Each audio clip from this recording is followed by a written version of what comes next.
సరే, MP elections వస్తున్నాయి. కాంగ్రెస్ నుండి జీవన్ రెడ్డి గారు నిలబడతారు. బీజేపీ నుండి అరవింద్ గారు సిట్టింగ్ ఎంపీ, బీఆర్ఎస్ నుండి బాజిరెడ్డి గోవర్ధన్ గారు నిల్చుంటున్నారు. మరి ఎవరు గెలిస్తే బాగుంటుంది? చూద్దాం. అంటే ఏ పార్టీ గెలిచినా కానీ పాపం ప్రజలకు, విద్యార్థులకు, నిరుద్యోగులకు ఏ లాభం లేదు.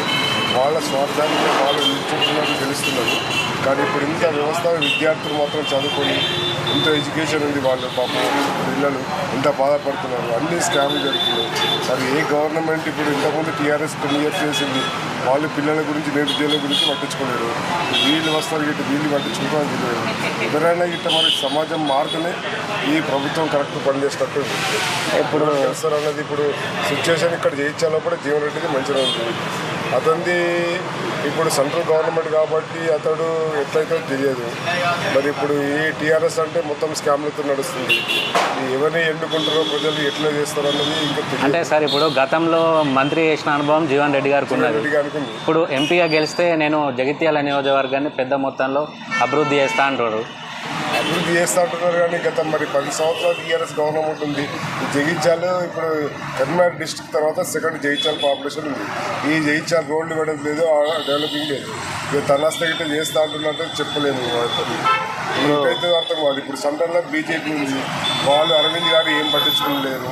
సార్, అరవింద్ గారు ఈ 5 సంవత్సరాలల్లో ఈ జగిత్యాల నియోజకవర్గానికి ఏమైనా చేసిన అభివృద్ధి ఉందా?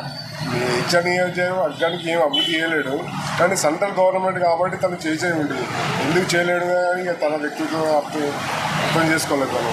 ఇక జీవన్ రెడ్డి గారు అంటే తను మరి ఇప్పుడు స్టేట్లో కూడా వీళ్ళ గవర్నమెంట్ ఉంది. మరి చేస్తారా, మరి ఏమైందో ఇక ఫ్యూచర్లో ఎట్లుంటుందో అనేది తెలియదు. కానీ ఇక ప్రజలు ఏ తీర్పిస్తారో చూడాలి మనకి. సార్, ఏం లేదు సార్, ఇప్పుడు ఒక చిన్న విషయం.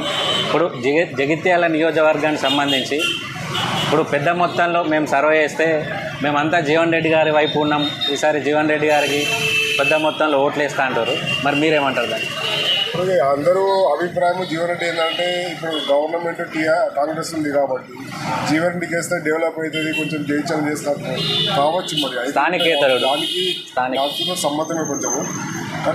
కానీ ఎవరు వచ్చినా కానీ మాత్రం నిరుద్యోగ వ్యవస్థ గురించి, పిల్లల గురించి కొంచెం కోఆపరేషన్ తీసుకోవాలి. వాళ్ళు ఇంటి వచ్చిన ఈ ఎగ్జామ్స్ పెట్టి మళ్ళీ పోస్ట్ పోన్ చేయడము, ఈ ఎగ్జామ్స్ అన్ని స్కామ్లు జరగడం, ఇదంతా చాలా ఇబ్బంది జరుగుతుంది. కోల్పోవడం విద్యార్థులు మాత్రం అరచకంగా జరుగుతారు. మనం ప్రజలు బయట తిరగాలంటే బాగా ఇబ్బంది అవుతుంది. అంత వ్యవస్థ ఘోరంగా అవుతుంది. ప్రభుత్వం మాత్రం అన్ని ఏ పార్టీ అయినా కానీ ప్రభుత్వాలను అర్థం చేసుకొని విద్యార్థుల గురించి జాబ్స్ అనేవి ఫిలప్ చేయాలి. వాళ్ళకు